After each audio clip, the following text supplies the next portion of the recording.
புதியகம் நேயர்களுக்கு வணக்கம். இந்த நாள் உங்களுக்கு இனிய நாளாக அமையட்டும். ஒவ்வொரு நாளும் ஆரோக்கியம் சார்ந்த நிறைய சந்தேகங்களையும் கேள்விகளையும் நேர்களாக நீங்க கால் பண்ணி கேட்டு தெரிஞ்சிட்டு இருக்கிற இந்த show doctor on call.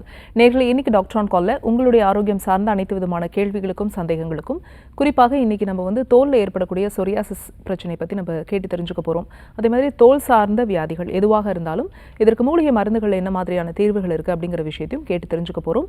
RGR herbal மருத்துவமனையோட doctor Ayesha இன்னைக்கு டாக்டர் ஆன் கால்ல நமக்காக இணைஞ்சிருக்காங்க. வாங்க டாக்டர் நிகழ்ச்சிக்கு வரவேற்கலாம். வணக்கம் டாக்டர். வணக்கம். இந்த சொரியாசிஸ் அப்படின்னா ஜென்ரலாக அந்த வெளியில் தெரியக்கூடிய ஒரு பிரச்சனை. பொதுவாகவே வேறு ஏதாவது டிசீஸ் இருந்தால் உள்ளுக்குள்ளே அந்த வலி அந்த பேஷண்ட்டுக்கு மட்டும்தான் தெரியும். இதுவே தோல் வியாதி அப்படின்னு வரும்போது வெளியில் தெரியறதுனால அவங்களுக்கு கான்ஃபிடன்ஸ் லெவலும் கம்மியாக இருக்கும். அப்படி இந்த சொரியாசிஸ் அதனுடைய தன்மை அப்படிங்கிறது எப்படி இருக்கும், அதை பற்றின ஒரு எக்ஸ்ப்ளனேஷன் கொடுங்க. பொதுவாக சொரியாசிஸ் அப்படின்றது ஒரு பயம் தரக்கூடிய ஒரு விஷயம்.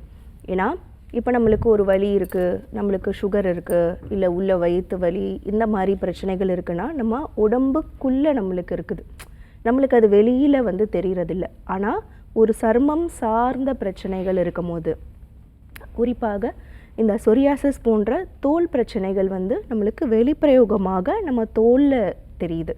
ஸோ ஒருத்தரை பார்க்கும் போதே அவருக்கு ஏதோ பிரச்சனை இருக்கிறது, அவர்கிட்ட அணுகிறதும் சரி, அவர்கிட்ட பேசுகிறதும் சரி, ஏன் தன்னோட சொந்த பிள்ளைங்களாக இருக்கட்டும், நம்மளோட பெத்த தகப்பன் தாயாக இருக்கட்டும், இல்லை நம்மளோட உறவுகளாக இருக்கட்டும், நெருங்கினவங்களே கிட்ட போய் அவங்க கிட்ட தொட்டு பேசுகிறதுக்கோ, அவங்க கிட்ட உட்கார்றதுக்கோ, அவங்க இருக்கிற இடத்துக்கிட்ட நம்ம இருக்கிறது கூட பயம் தருவாங்க. ஸோ இப்போ இந்த சொரியாசிஸ் பரவுது அப்படின்னு நிறைய பேர் பயந்துட்டு அவங்கள தொட மாட்டாங்க, அவங்க கிட்ட போக மாட்டாங்க. அது இன்னுமே அவங்களுக்கு ரொம்ப கஷ்டத்தை கொடுக்க ஆரம்பிக்குது. அப்போது இந்த பார்த்த உடனே பயம் கொடுக்கக்கூடிய இந்த சொரியாசிஸ் பிரச்சனை இப்போ இருக்கக்கூடிய சூழ்நிலையில் நிறைய பேருக்கு, சின்னவங்க பெரியவங்க குழந்தைங்கன்னு ஒரு வயது வரம்பு இல்லாமல் நிறைய பேர் இடத்துல அதிகமாக காண முடியும். ஸோ இதுக்கு முக்கியமான காரணங்கள் நிறைய இருக்கிறது. உணவு மாற்றங்கள், வாழ்வியல் முறைகள், உடல் சூடு அதிகமாக இருக்கிறது, நம்ம தோலை பெருசாக கவனிக்கிறாமல் இருக்கிறது, நம்ம இப்போ நம்மளுக்கு ஹார்ட்டில் பிரச்சனை, நம்மளுக்கு கிட்னியில் பிரச்சனை, நம்ம வயிற்றில் பிரச்சனை, நம்மளோட கிட்னியில் இந்த மாதிரி எந்த உறுப்புகளில் பிரச்சனை இருக்குன்றதை மட்டும் தான் நம்ம பார்க்குறோம். அதுவும் நம்ம உள் உறுப்புகளில் பிரச்சனை செய்யும் போது நம்ம டெஸ்ட் எடுத்து பார்க்குறது மூலயமா, இல்லை ஒரு ஸ்கேன் பார்க்குறது மூலயமா கண்டுபிடிக்கிறோம். ஆனால் நம்ம உடம்பில் பெரிய உறுப்பு அப்படின்னு பார்க்கும்போது நம்மளோட தோல் தான். நம்ம உடம்பை போட்டி இருக்கக்கூடிய ஒரு கவசம்.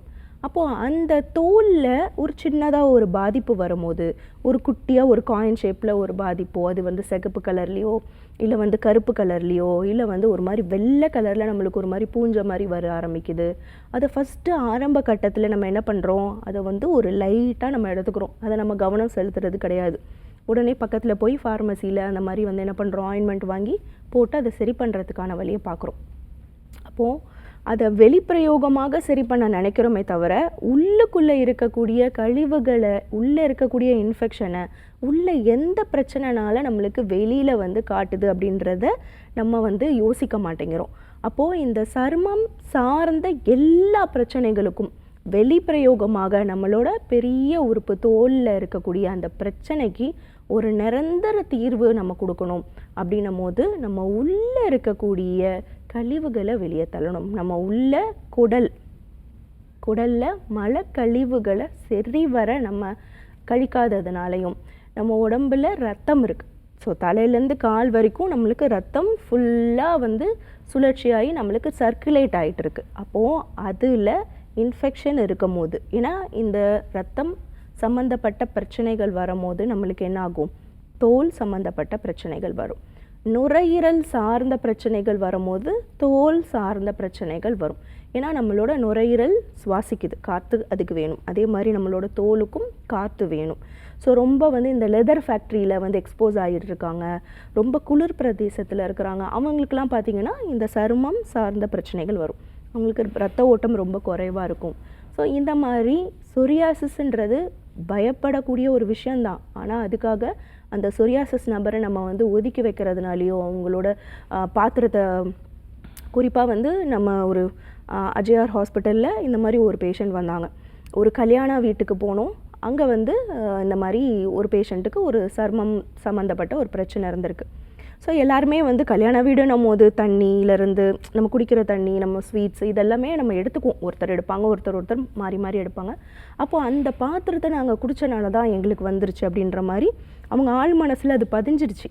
நாங்கள் எங்களுக்கும் அவங்களுக்கும் சம்மந்தம் இல்லை, ஆனால் ஒரு ஒரு கூட்டம் சேரும் போது, ஒரு கல்யாணம் அப்படின்ற ஒரு சபையில் வந்து நாங்கள் சந்திக்கும் போது அவங்க எடுத்தது நாங்கள் தொட்டுட்டோமோ என்னன்னு தெரியல, எங்களுக்குமே இந்த மாதிரி பிரச்சனை வந்துருச்சு அப்படின்னு இந்த மாதிரி நிறைய மித்ஸு வந்து வருது. ஸோ ஒரு சருமம் சார்ந்த பிரச்சனை வருது அப்படின்னும் போது நம்ம பண்ணக்கூடிய நிறைய தவறுதல்னால வாழ்வியல் முறைகள்னாலையும் உணவு மாற்றங்கள்னாலையும் எந்த மாதிரியான சூழ்நிலையில் நம்ம இருந்துக்கிட்டு இருக்கோம், நம்ம கோல்ட் கிளைமேட்டில் இருக்கோமா, இல்லை ரொம்ப ட்ரையாக இருக்குமா, நம்ம எண்ணெய் தேய்ச்சி குளிக்கிறோமா, இந்த மாதிரி நிறைய விஷயங்கள் இருக்குது. ஒருத்தர் மூலயமா இன்னொருத்தருக்கு கண்டிப்பாக இது பரவும் செய்யாது. உங்கள் உடம்புல ஒரு சில இடத்துல அங்கங்கே நம்மளுக்கு சொரியாசிஸ் பிரச்சனை வரும். சிலருக்கு உடம்பு ஃபுல்லாக இருக்கும், சிலருக்கு ஒரு ஒரு ஒரு பகுதியில் மட்டும் இருக்கும். ஸோ அதனால் இது பயப்படாமல் அந்த மாதிரி சொரியாசிஸ் பிரச்சனை இருக்கிறவங்க உங்கள் வீட்டில் யாராவது இருக்காங்க அப்படின்னும் போது அவங்களுக்கு உறுதுணையாக இருந்து இது கண்டிப்பாக இயற்கை முறையில் சரி பண்ண முடியும். ஏன்னா நம்ம ஆர்ஜேஆர் மருத்துவமனையில் இயற்கை முறையில் நம்ம கொடுக்கக்கூடிய மூலிகை மருந்துகள் ஒரு 3 மாதம் கண்டிப்பாக உள்ளுக்கு எடுத்துக்கணும். ஸோ மருந்துகள் எடுக்கிறதோடு சேர்த்து வெளிப்பிரயோகமாக சிகிச்சை முறைகளும் நம்ம கொடுக்கும். மூலிகை மருந்துகளோட என்ன மாதிரியான உணவு முறைகள், வாழ்வியல் முறைகள், ஏன்னா இதெல்லாமே தான் ஒரு சருமம் சார்ந்த பிரச்சனைகளுக்கு வழிவகுக்குது. அப்போது இந்த மருந்துகள் எடுக்கும் போது எந்த ஒரு பக்க விளைவும் இல்லாமல் இயற்கை முறையில் சொரியாசிஸ் குணப்படுத்தலாம். திரும்பவும் வாழ்நாள் முழுக்க உங்களுக்கு இந்த சொரியாசிஸ் பிரச்சனை இல்லாமையும் இருக்கலாம். ஓகே, ஒரு விஷயம் நல்லா சொல்லியிருந்தீங்க. லைக் இது வந்து தொற்று நோய் அப்படின்னு நம்ம எடுத்துக்க முடியாது, ஒருத்தர் தொடுறதுனால பரவாத ஒரு நோய் தான் இது. அப்படின்னும் போது இது ஒரு கான்ஃபிடென்ஸ் கொடுக்குது பேஷண்ட்டுக்கு. இப்போது இந்த சொரியாசிஸ் அப்படின்னா எத்தனை வகை சொரியாசிஸ் இருக்குது டாக்டர்? ட்ரை சொரியாசிஸ் சொல்கிறாங்க, வெட் சொரியாசிஸ் சொல்கிறாங்க. உடலில் எந்தெந்த பகுதிகளில் அதிகமாக வரும்? இப்போது இந்த சொரியாசிஸ் வருது அப்படின்னும் போது முதல்ல நான் சொன்ன மாதிரி ஒரு சின்னதாக ஒரு வட்ட வடிவில் இல்லை ஒரு மாதிரி பேட்ச் மாதிரி அது எப்படி இருக்கும் நம்ம தோலில், ஏதோ வந்து நம்மளுக்கு ஏதோ மேலே தோலுக்கு மேலே ஒட்டுன மாதிரியான ஒரு தோற்றத்தை கொடுக்குது. இது எதனால் அப்படின்னா இயற்கையாகவே நம்மளோட தோல் வந்து ஒரு 30 நாட்களுக்கு ஒரு வாட்டி அந்த பழைய செதில்களை கொட்டிட்டு புது செல்கள் நம்ம உடம்புல உற்பத்தி ஆகும். அப்போது இந்த சொரியாசிஸ் பிரச்சனை வரும்போது என்ன ஆகுதுன்னா அது ஃபாஸ்ட்டாக நடக்குது. ஒரு 3 நாளுக்கு ஒரு வாட்டி 4 நாளுக்கு ஒரு வாட்டி ஃபாஸ்ட்டாக நடக்கும்போது என்ன ஆகுது, அந்த டெட் செல்ஸ் இருக்குல்ல நம்ம தோல், அது ஒன்று மேலே அடுக்கடுக்காக ஆகுது. அது வெளியே போகிறதுக்கு முன்னாடியே அடுத்த செல்ஸ் வந்து என்ன ஆகுது, டெட் செல்ஸ் ஆகிடுது. அப்போ ஒன்று மேலே அடுக்காகிறதுனால தான் நம்மளுக்கு என்ன ஆகுது, தோலுக்கு மேலே ஒரு கவசம் போட்ட மாதிரி இல்லை தோலுக்கு மேலே ஏதோ ஸ்டிக்கர் ஒட்டி விட்ட மாதிரி நம்மளுக்கு அது தடிமனாக ஆக ஆரம்பிக்குது. அதுலேயும் குறிப்பாக இந்த சொரியாசிஸ் பிரச்சனை இருக்கிறவங்களுக்கு வேர்க்கவே செய்யாது. ஏன்னா அவங்களோட ஸ்கின் அவ்வளோ அடர்த்தியாக இருக்குது. அப்போது வேர்வை துளிகள் நம்ம உடம்புல இருக்கக்கூடிய அந்த நஞ்சு வெளியே போக மாட்டேங்குது. இப்போ புரியுதா? ஏன்னா நம்ம உடம்புல இருக்கக்கூடிய அந்த நச்சுக்கள், கழிவுகள் நம்ம உடம்புக்கு தேவையில்லை அப்படின்னு நம்ம உடம்பு நினச்சி வெளியேற்றக்கூடிய விஷயங்கள் வெளியே போகாமல் உள்ளே தங்கும் போது தான் நம்மளுக்கு இந்த பிரச்சனை பண்ண ஆரம்பிக்குது. அப்போது அதை நம்ம கண்டிப்பாக சரி பண்ணணும். ரெண்டாவது, இந்த சொரியாசிஸோட வகைகள் வந்து ஒன்று வந்து ட்ரையாக இருக்கும், வறட்சியாக அவங்க சொரையும் போது அப்படியே ஒரு மாதிரி பவுடராக கொட்டும். மீன் செதில் அப்பியரன்ஸ் சொல்லுவாங்க. மீன் செதில் போன்ற தோற்றத்தை வந்து கொடுக்கும். அது என்னென்னா உங்களுக்கு அந்த ஸ்கின் நான் சொன்ன மாதிரி அது வந்து உறிஞ்சி வரும்போது ஒரு மாதிரி பெருசாக மீன் ஃப்ளேக்ஸ் மாதிரி உங்களுக்கு செதில் செதிலாக இருக்கும். சில பேருக்கு என்ன ஆகும் அப்படின்னா ஒரு மாதிரி ஈரத்தன்மையோடு இருக்கும். சொரஞ்சனா அது சொரைய தோணும்.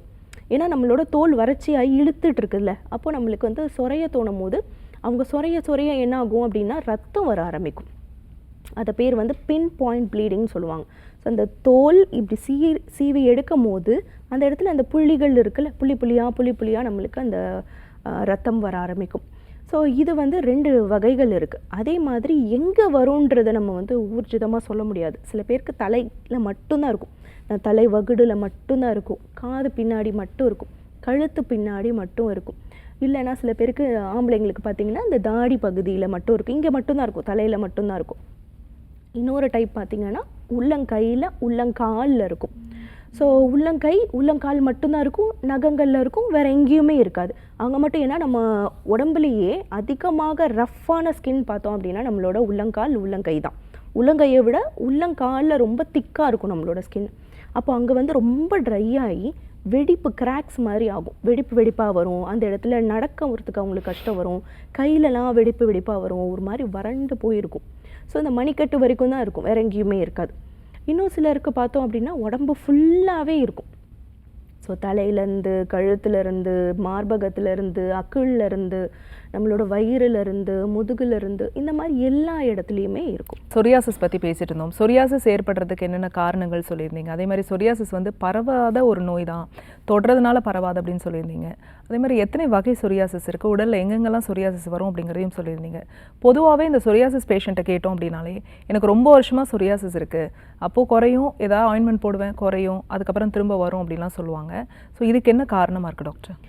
என்னென்னா, இப்போது ஒரு நபருக்கு ஒரு சருமம் சார்ந்த பிரச்சனைகள் இருக்குது அப்படின்னும் போது அது நிறைய வகைகள் இருக்குது. இப்போ அவங்களுக்கு சொரியாசிஸ் பிரச்சனை தான் இருக்கா, இல்லை எக்ஸிமா அப்படின்னு சொல்லக்கூடிய கரப்பான் ஒரு நோய் இருக்குது, இல்லை அவங்களுக்கு அலர்ஜி சிம்டம்ஸ் இருக்கா, ஏதாவது ஒரு பொருள் சாப்பிட்றதுனாலையோ இல்லை ஏதாவது ஒரு பொருள் சுவாசிக்கிறதுனாலையோ அலர்ஜிக் சைனசைட்டிஸ், அலர்ஜிக் ரைனைட்டிஸ் அப்படின்ற மாதிரி நிறைய விஷயங்கள் இருக்குது. ஒவ்வாமை, ஒத்துக்காமல் ஸ்கின் அலர்ஜி வருது. ஸோ அப்போது ஒரு டாக்டரை கரெக்டாக பார்த்து அவங்கக்கிட்ட கன்சல்டேஷன் எடுத்து, டாக்டர் இது வந்து உங்களுக்கு சொரியாசிஸ் தான் இருக்குது, உங்களுக்கு எக்ஸிமா தான் இருக்குது, இல்லை உங்களுக்கு சாதாரண வந்து இன்ஃபெக்ஷன்னால் வரக்கூடிய தோல் சம்மந்தப்பட்ட பிரச்சனை தான், இல்லை அலர்ஜினால் வரக்கூடிய ரேஷஸ் தான். ஸோ இந்த மாதிரி அதை பார்த்து அதோட தன்மைகள் அவங்க சொல்லக்கூடிய விஷயங்களை வச்சு நம்ம இந்த பிரச்சனை அப்படின்னு சொல்லும் போது அதுக்கான கரெக்டான மருந்துகள் டாக்டர் சொல்கிற மாதிரி அந்த கால அவகாசம் அவங்க எடுக்கும் போது கம்ப்ளீட்டாக அவங்களுக்கு சரியாகுது. ஆனால் ஒரு தோல் பிரச்சனைன்னு வரும்போது அவங்க என்ன பண்ணுறாங்க, டாக்டர்லாம் பார்க்குறது கிடையாது. ஒரு ஸ்கின் ஆயின்மெண்ட் ஏதாவது ஒன்று ஃபார்மசியில் வாங்கி அவங்களே செல்ஃபாக யூஸ் பண்ண ஆரம்பிச்சிடுறாங்க. இல்லை அவங்களுக்கு எப்போயோ ஒரு ஸ்கின் பிரச்சனை வந்திருக்கும், அப்போ அவங்க ஒரு டாக்டர் கொடுத்துருக்கிற ஒரு ப்ரிஸ்கிரிப்ஷனில் ஒரு மருந்து வச்சுருப்பாங்க, அது அவங்களுக்கு ரொம்ப வந்து ஞாபகமாக இருக்கும். அப்போது அந்த ஆயின்மெண்ட்டை வாங்கி பயன்படுத்த ஆரம்பிப்பாங்க. ஸோ அப்போது இந்த மாதிரி பண்ணும்போது கண்டிப்பாக அது ஒரு தீர்வு கொடுக்காது. மருத்துவரை அணுகும் போது மட்டும்தான் என்ன மாதிரி பிரச்சனை, எப்படி மருந்து எடுத்துக்கணும், எவ்வளோ நாள் எடுத்துக்கணும் அப்படின்றத மருத்துவர் கண்டிப்பாக சொல்லுவாங்க. கண்டிப்பாக அதுக்கான ஒரு தீர்வும் கொடுக்குவாங்க. Okay, thank you so much doctor. நம்ம தொடர்ந்து பேசலாம். ஒரு காலர் லைனில் இருக்காங்க. வணக்கம், உங்கள் பேர் சொல்லுங்கள். ஹலோ வணக்கம், உங்கள் பேர் எந்த ஊர்லேருந்து? மகேஸ்வரி பேசுறேன் மேம். எந்த ஊர்லேருந்து பேசுகிறீங்க? மதுரை. ஓகே, யாருக்கா கேட்குறீங்க? எனக்காக தான். உங்கள் வயதுமா? 41. சரி, டாக்டர் கிட்ட உங்கள் கேள்வியை கேட்கலாம், கேளுங்க. வணக்கம்மா, சொல்லுங்கம்மா. அம்மா டிவி வால்யூம் குறைச்சிடுங்கம்மா, டிவி வால்யூம் குறைச்சிடுங்க, டிவி பார்க்காதீங்க. ஓகே, இப்போ ஃபோனில் கேளுங்க டாக்டர் கிட்ட உங்கள் கேள்வியை. சொல்லுங்கம்மா. ஹலோ மேம், இந்த மாதிரி யூரின் வந்து கண்டினியூவா போயிட்டே இருக்குமா? நானும் எடுக்காத ட்ரீட்மெண்ட் இல்லை, எதுவுமே சௌரியமாக மாட்டேங்குது. சரி, ஓகே. எவ்வளவு சுத்தி கூச்சமா இருக்கு, புழு வந்து அப்படியே வந்து அஃபெக்ட் பண்ற மாதிரியே இருக்குது. சரி, ஓகே. யூரின் கண்ட்ரோல் இல்லாம அது செகண்டே கண்ட்ரோல் பண்ண முடியாத அளவுக்கு போகுது. ஓகே. அதுக்கு என்ன மேம் ட்ரீட்மெண்ட்? சரி, நான் சொல்றத கவனமா கேளுங்க. ஸோ இது ஈஸியாக சரி பண்ணிடலாம். இப்போ இந்த மாதிரி யூரின் இன்கன்சிஸ்டன்சி, ஒரு அர்ஜென்சி வந்த உடனே நம்ம யூரின் பாஸ் பண்ணணுன்றது நம்மளுக்கு ஃபீல் ஆகுறதுக்குள்ளே என்ன ஆகும், நம்மளுக்கு யூரின் லீக் ஆகிடும். இது என்னென்னா நம்மளோட அந்த நம்மளோட நீர் பை இருக்குது பார்த்தீங்களா, யூரினரி பிளாடர் ரொம்ப வீக்காக இருக்கிறது தான். இப்போ நம்மளோட யூரினரி பிளாடரில் ஒரு பாதி அளவுக்கு நம்மளுக்கு யூரின் கலெக்ட் ஆன உடனே, சேர்ந்த உடனே நம்மளுக்கு அந்த அர்ஜென்சி வரும், நம்ம யூரின் பாஸ் பண்ணுன்ற அந்த ஃபீல் வந்து நம்மளுக்கு டக்குன்னு வந்து உரைக்க ஆரம்பிக்கும். ஸோ அப்போ என்ன ஆகுது, அது வந்து உங்களுக்கு வீக் ஆகும் போது, நர்வ் வீக்னஸ் ஆகும்போது அந்த கண்டக்டிவிட்டி ஸ்லோ ஆகுது. இது வந்து முக்கிய காரணம் வந்து normal delivery, multiples normal delivery பண்ணும்போது நம்மளுக்கு, இல்லை கர்ப்பப்பை இஷ்யூஸ் ஏதாவது நம்மளுக்கு இருக்குன்னும் போது, இல்லை ரொம்ப நம்ம யூரின் அடக்கும் போது, நம்ம உடம்பு சூடு அதிகமாக இருக்கும் போது, இல்லை டயபெட்டிக் பேஷண்ட் ரொம்ப நாள் வந்து சுகர் இருக்குது, ஒழுங்காக மருந்துகள் மாத்திரைகள் எடுத்துக்கிறது இல்லை, ரொம்ப ஹெவியாக மெடிசன்ஸ் எடுத்துக்கிறாங்க. இன்னொன்று என்னென்னா, உட்காந்து தண்ணி குடிக்க மாட்டாங்க. நம்ம என்ன பண்ணுவோம், கடன்னு தண்ணி அப்படியே வாயிலே நம்ம ஊற்றுவோம். அப்போ என்ன ஆகும், அப்படியே உள்ளே போயிட்டு நம்மளுக்கு அப்படியே யூரினரி பிளாடர் மூலியமாக வெளியே வந்துடும். ஸோ இதுக்கு வந்து சின்ன சின்ன எக்ஸசைஸ் வந்து நீங்கள் மருத்துவரை பார்க்கும்போது உங்களுக்கு நாடி பரிசோதனை செஞ்சுட்டு கொடுப்பாங்க. தண்ணியாக உட்காந்து வாயில் வச்சு எச்சிலோட கலந்து முழுங்குங்க. மொத்த விஷயம் நம்ம அதை பண்ணோம். அடுத்து பார்த்திங்கன்னா, நம்மளுக்கு இப்போ இந்த யூரின் அர்ஜென்சி வரும்போது நம்ம உள்ளே அடக்கிறதுக்கு நம்மளை இழுக்குவோம் தெரியுமா, மாசனவாய் அடக்குவோம்ல, அந்த மாதிரியான எக்ஸசைஸை ஒரு நாளைக்கு எத்தனை வாட்டி வேணால் நீங்கள் பண்ணலாம். ஸோ இதை நீங்கள் தொடர்ந்து பண்ண என்னாகும், அந்த பிளாடர் வீக்காக இருக்கிறது உங்களுக்கு குறைய ஆரம்பிக்கும். சரிங்களா? ஸோ இதோடு சேர்த்து மருத்துவரை அணுகுங்க. Thanks for calling. Next caller யாருன்னு பார்க்கலாம். வணக்கம், உங்க பேர் சொல்லுங்க. இணைப்பில் இருக்கீங்க, உங்க பேர் எந்த ஊர்ல இருந்து? நான் கடல்ல இருந்து கால் பண்றேன் மேம். ஓகேம்மா, யாருக்கா கேக்குறீங்க? எனக்காக தான் மேம் கேட்கணும். உங்க வயது என்னம்மா? 25 ஆகுது மேம். சரி, தொடர்ந்து உங்க கேள்வியை கேட்கலாமா? கேளுங்க. வணக்கம், சொல்லுங்கம்மா. மேம், எனக்கு வந்து இந்த உதட்டு கீழே வந்து வெள்ளையா இருந்தது மேம். அது எனக்கே தெரியல மேம். அதுக்கப்புறம் நான் ஹாஸ்பிட்டலே பார்த்ததுக்கு வெண்புள்ளி வந்திருக்கு அப்படின்னு சொல்லியிருந்தாங்க மேம். அதுக்கப்புறம் வந்து இந்த ஒரு இடத்துல தான் மேம் இருந்தது. அப்படியே பார்த்தா இப்ப முகத்துல இந்த வாய் கீழே இந்த வாய்க்கு மேல எல்லாம் ரொம்ப அதிகமாயிடுச்சு மேம். ரொம்ப அசிங்கமா இருக்கு. வெளியில போனாலே ஒரு மாதிரி மாஸ்க் போட்டு போற மாதிரிதான் இருக்கு. எங்கெங்கயோ பார்த்து மேம், எங்கேயுமே சரியாகல. நிறைய இடத்துல ஆயில்மெண்ட் எல்லாம் வாங்கி போட்டு பார்த்தா அப்பயுமே சரியாகவே இல்லை மேம். ரொம்ப கஷ்டமா இருக்கு மேம். சரிடா, வருத்தப்படாத. என்னன்னா ஒரு விஷயம் நல்லா தெரிஞ்சுக்கோங்க. நான் இப்போ முன்னாடியே நம்ம ஷோ ஆரம்பிக்கும் போதே நிறைய விஷயம் நம்ம பேசும்போது சொன்னேன். இப்போ ஒரு சர்மம் சார்ந்த பிரச்சனைகள் வருது, நம்ம தோலில் நம்மளுக்கு வெளிப்பிரயோகமாக தெரியுதுன்னும் போது நம்ம மேலே மட்டும் ஆயின்மெண்ட் க்ரீம் போடுறது கண்டிப்பாக நம்மளுக்கு ஒரு நிரந்தரமான ஒரு தீர்வு கண்டிப்பாக கொடுக்காது. கொஞ்ச நாள் உங்களுக்கு குறைஞ்ச மாதிரி இருக்கும், திரும்ப உங்களுக்கு வரும். உள்ளே நம்மளுக்கு இன்ஃபெக்ஷன் எப்படி இருக்கிறதுன்றதை நம்ம பார்க்கணும் பிளட்டில். ரெண்டாவது, நம்மளுக்கு சத்து குறைபாடு இருக்கா அப்படின்றத பார்க்கணும். நம்ம எண்ணெய் வச்சு குளிக்கிறோமா, நம்ம உடல் சூடு எப்படி இருக்குது, நம்மளோட நாடி நிலை எப்படி இருக்குது, இந்த மாதிரி விஷயங்களும் நம்ம சரி பண்ணணும். ஸோ அதெல்லாமே பார்க்கும்போது இயற்கையாகவே இந்த வெள்புள்ளிகள் நம்மளுக்கு வருது, வெள்ளை வெள்ளையாக வருது, விட்டிலிகோ அப்படின்னு சொல்லுவாங்க, விட்டிலிகோ. ஸோ இந்த மாதிரியான பிரச்சனைகள் நம்ம வெயில்லையே போகாமல் ரொம்ப ஏசி ரூம்லேயே இருக்கும் போது நம்மளோட தோலில் அந்த மெலமின் செக்ரீஷன் குறையிறதுனால வருது. ஸோ நீங்கள் தாராளமாக அருகாமையில் இருக்கக்கூடிய நம்ம ஆர்ஜிஆர் மருத்துவமனை அணுகுங்க, நாடி பரிசோதனை செஞ்சுக்கோங்க. இதுக்கு வந்து நம்ம எக்ஸ்டர்னலாக ஒரு ஆயின்மெண்ட் நம்ம கொடுக்குறோம். அதே மாதிரி இன்டர்னலாக வந்து உங்களுக்கு நம்ம உள்ளே இருக்கக்கூடிய நச்சுக்களை வந்து வெளிப்பிரயோகமாக வெளியில் ஏற்றுற மாதிரியான மருந்துகளை கொடுக்குறோம். ஸோ இது ரெண்டத்தையும் சேர்த்து நீ எடுக்கும் போது சீக்கிரத்துக்குள்ளே உனக்கு சரியாயிடும், கவலைப்படாதடா. Thanks for calling. Next caller யாருன்னு பார்க்கலாம். வணக்கம், உங்க பேர் சொல்லுங்க. ஹலோ, வணக்கம்மா, உங்க பேர் எந்த ஊர்ல இருந்து? என் பேர் மலர்விழி, திருநெல்வேலியில இருந்து பேசுறேன். ஓகே, யாருக்கா கேக்குறீங்க? எங்க மாமியாருக்காக பேசணும். என்ன வயதுமா உங்களுக்கு? 52 ஆகுது. சரி, தொடர்ந்து உங்க கேள்வியை கேட்கலாமா? கேளுங்க. வணக்கம், சொல்லுங்கம்மா. வணக்கம் மேடம். வணக்கம், சொல்லுங்க. எங்க மாமியாருக்கு 52 வயசு ஆகுது. அவங்களுக்கு பாத்தீங்கன்னா ஒரு 7 மாசமாவே மூட்டு வலி இருந்துட்டு இருந்துச்சு. இப்ப என்னன்னா அவங்களால சுத்தமா நடக்கவே முடியலன்றாங்க. இப்ப யாராவது ஒரு கை பிடிச்சா மட்டும்தான் அவங்களால நடக்க முடியுது. அவங்க உட்காந்தாங்கன்னா அவங்களால ஏஞ்சி காலை ஒரு ஸ்டெப் எடுத்து வைக்க முடியல அப்படின்ற மாதிரி சொல்றாங்க. இடுப்பு வலியுமே சேர்ந்து இருக்கு அப்படின்ற மாதிரி சொல்லிட்டு இருக்காங்க. அவங்களால இப்போ ஒரு 4 நாளா ரொம்ப வலி தாங்க முடியலன்றாங்க. ஓகே, சரி, ஓகே, சரி, நான் சொல்கிறத கொஞ்சம் நல்லா கேளுங்க. இப்போது இந்த மூட்டு வலி அப்படின்றது வயதின் காரணத்தினால நிறைய பேருக்கு வருது. அப்போது நம்ம இனிஷியலாக என்ன பண்ணுறோம், நீங்கள் சொன்ன மாதிரி அந்த வலி இருக்கும் போதே நம்ம கண்டிப்பாக மருத்துவரை அணுகி அதுக்கான கரெக்டான மருத்துவ முறைகள், மருந்துகள், சத்துக்கள் என்ன குறைபாடு இருக்குது அதை பேலன்ஸ் பண்ணுன்றதை நம்ம பண்ண மாட்டோம். சும்மா ஒரு தைலம் போடுறது, ஒத்தடம் கொடுக்கறது, அடுத்தடுத்து நம்ம வேலைகளை பார்த்து போயிட்டே இருப்போம். அப்போது அந்த வலி நாளடைவில் என்ன ஆகுது, மோசமாக ஆரம்பிக்குது. எலும்புக்கும் நடுவில் இருக்கக்கூடிய அந்த திரவம், வழவழன்னு திரவம் நல்லாவே குறைய ஆரம்பித்தாலே வலி கொடுக்க ஆரம்பிக்கும். இப்போ உடனே என்ன பண்ணுங்க அப்படின்னா, நல்ல பிண்ட தைலம் இல்லை வந்து வாத நாராயணி தைலம் ஏதாவது நாட்டு மருந்து கடையில் கிடச்சிது அப்படின்னா அதை வாங்கி நல்லா முட்டி சுற்றி நல்லா மசாஜ் பண்ணிவிட்டு ஒரு 10-15 நிமிஷம் விட்டுட்டு நல்லா கல்லுப்பு இருக்குல்ல, கல்லுப்பு மஞ்சளும் ஒன்றா போட்டு ஒரு துணியில் முடிச்சு கட்டிக்கோங்க. நல்லா தோசை தவா சூடு பண்ணிவிட்டு அதை நல்லா வச்சு சூடு காட்டிட்டு தொட்டு பார்த்து பொறுக்கக்கூடிய அளவு சூட்டில் நல்லா வச்சு ஒத்தனம் கொடுங்க. உடனே உங்களுக்கு அந்த வலி கொஞ்சம் குறைய ஆரம்பிக்கும். நீங்கள் கண்டிப்பாக மருத்துவமனை அணுகிறது நல்லது. இங்கே சென்னையில் வந்து தங்கி பஞ்சகர்ம சிகிச்சை எடுத்துக்கிறது ரொம்ப அவசியமானது. ஏன்னா நடக்க முடியாமல் போகுது அப்படின்னும் போது நீங்கள் எமர்ஜென்சின்னு நீங்கள் போகும்போது கண்டிப்பாக இதுக்கு வந்து ஆப்ரேஷன் பண்ணணும், முட்டி ரொம்ப தேய்மானம் ஆயிடுச்சு அப்படின்ற மாதிரி நிறைய விஷயங்கள் சொல்லி உங்களை பயம்படுத்துவாங்க. இயற்கை முறையில் எந்த ஒரு பக்க விளைவும் இல்லாமல் வலி இல்லாமல் நம்ம ஆர்ஜிஆர் மருத்துவமனையில் நிரந்தரமான ஒரு தீர்வை கொடுத்துட்ருக்கோம். நன்றிம்மா, கால் பண்ணதுக்கு. நெக்ஸ்ட் காலர் யாருன்னு பார்க்கலாம். வணக்கம், உங்கள் பேர் சொல்லுங்க. Hello ma'am. வணக்கம்மா, உங்கள் பேர் எந்த ஊர்லேருந்து? பாண்டியிலிருந்து பேசுகிறேன் மேம். ஓகே, யாருக்கா கேட்குறீங்க? எனக்காக தான் மேம். என்ன வயது? 3 இயர்ஸ் ஆகுது மேம். Infertility problem ma'am. பேசுங்கம்மா.